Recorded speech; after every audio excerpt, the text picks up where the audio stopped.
Bismillahirrahmanirrahim. Assalamualaikum warahmatullahi wabarakatuh. Hamdan wa syukran lillah wassalatu wassalamu ala rasulillah wa ala alihi wa sahbihi wa mawala. Anak bapa yang dirahmati Allah Subhanahu wa taala, pada pertemuan kali ini kita akan membahas tentang periode hari akhir. Yang pertama, apa yang disebut dengan Yaumul Ba'ats. Yaumul Ba'ats itu adalah hari berbangkit. Sesudah hancurnya dan musnahnya alam semesta termasuk manusia, terjadilah hari berbangkit seluruh makhluk dari alam kubur. Pada hari ketika mereka dibangkitkan Allah semuanya, lalu diberitahukannya kepada mereka apa saja yang telah mereka kerjakan, dan Allah mengumpulkan semua amal perbuatan mereka padahal mereka sudah melupakannya, dan Allah menyaksikan atas segala sesuatu. Yang kedua, Yaumul Harsh.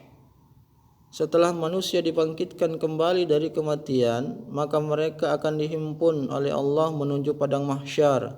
Dalam Al-Quran surah Al-Qaf ayat 44 dijelaskan, Yauma tashaqqaqul ardu anhum sira'a dzalika hasyrun alaina yasir.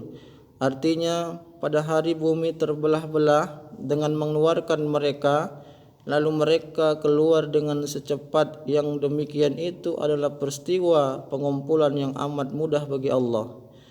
Rasulullah SAW bersabda, diriwayatkan oleh Imam Bukhari dan Muslim, kalian nanti akan dihimpun dalam keadaan tidak beralas kaki, tidak berpakaian, dan tidak berkhitan.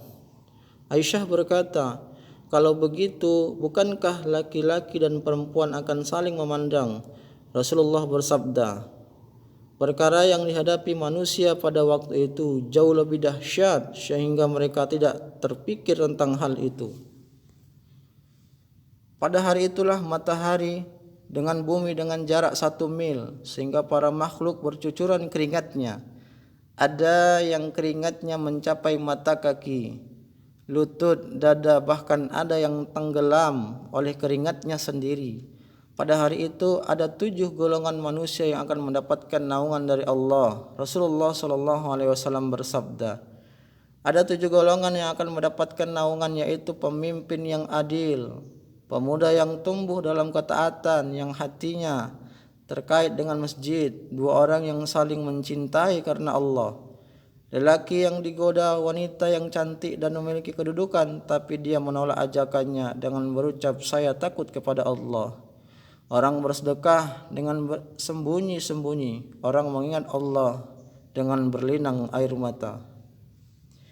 Yang ketiga, Yaumul Hisab dan Yaumul Mizan.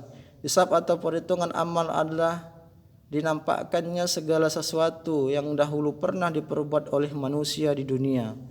Allah sendiri yang akan melakukan proses hisab terhadap para hambanya. Sedangkan mizan adalah penimbangan yang adil atas perbuatan baik dan buruk selama hidup. Rasulullah SAW bersabda, tidaklah ada seorang pun dari kalian nanti melainkan pasti akan diajak langsung oleh Allah. Tidak ada penerjemah antara dia dengan Allah, maka ia melihat ke arah kanannya, dia tidak ada yang dilihatnya kecuali amalannya. Kemudian dia melihat ke arah kiri, maka tidaklah dia melihatnya kecuali amalannya. Lalu ia melihat ke arah depannya, maka tidaklah dia melihat kecuali neraka persis di hadapan wajahnya. Karena takutlah kalian terhadap neraka walaupun hanya dengan cara bersedekah dengan sebutir kurma. Pada hari ini manusia juga akan menerima buku amal yang merupakan hasil dari pencatatan malaikat atas semua perbuatan yang pernah manusia lakukan di dunia. Dalam surah Al-Kahfi dijelaskan, yang artinya, dan diletakkanlah kitab, lalu kamu akan melihat orang-orang bersalah ketakutan terhadap apa yang tertulis di dalamnya, dan mereka berkata, aduhai celaka kami, kitab apakah ini yang tidak meninggalkan yang kecil dan tidak pula yang besar, melainkan ia mencatat semuanya, dan mereka dapati apa yang telah mereka kerjakan ada tertulis, dan Tuhanmu tidak menganiaya seorang jua pun. Haud, telaga, dan sirat atau titian. Di antara perjalanan yang akan dilalui oleh manusia pada hari kiamat adalah haud atau telaga. Ialah sebuah telaga yang sangat luas milik Nabi Muhammad SAW. Semua umat beliau akan mendatangi telaga ini kecuali mereka yang menyelisihi ajaran dan petunjuk beliau. Rasulullah SAW bersabda yang diriwayatkan oleh Imam Bukhari dan Muslim, sungguhnya aku berada di telaga menunggu siapa yang datang dari kalian. Demi Allah, akan ada orang-orang yang dihalangi dariku, kemudian aku akan berkata, wahai Rabbku, mereka adalah golonganku dari umatku. Maka Allah menjawabnya, engkau tidak tahu apa yang mereka perbuat sepeninggalanmu.